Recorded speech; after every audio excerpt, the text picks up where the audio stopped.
એસઓજીની છેલ્લા કેટલાક સમયથી દિવાળીના સમયથી ચાલુ છે કે અલગ અલગ નકલી જે ચીજવસ્તુઓ છે એની અમારા માન્ય પોલીસ કમિશનર શ્રી અનુપમસિંહ ગેહલોત દ્વારા અમને સતત સૂચનાઓ આપવામાં આવે છે કે શહેરના જે શહેરીજનો છે એ કોઈપણ વ્યક્તિ નકલી કોઈપણ ચીજવસ્તુ ખાદ્ય પદાર્થ ન આરોગવા જોઈએ.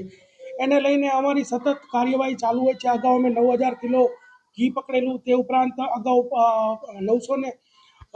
875 ગ્રામ કિલોગ્રામ પનીરનો અને માખણનો જથ્થો સીઝ કરાવેલો.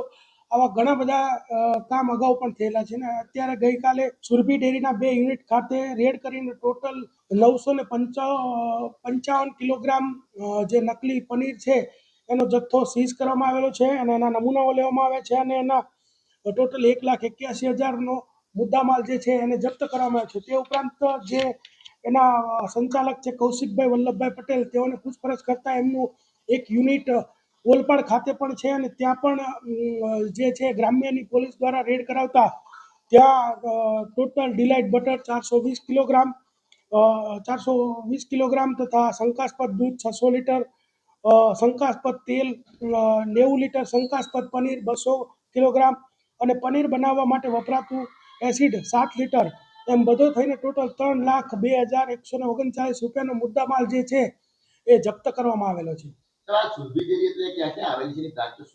સુરભી ડેરીની જે બ્રાન્ચો છે એ અડાજણ એરિયાની અંદર આવેલી છે.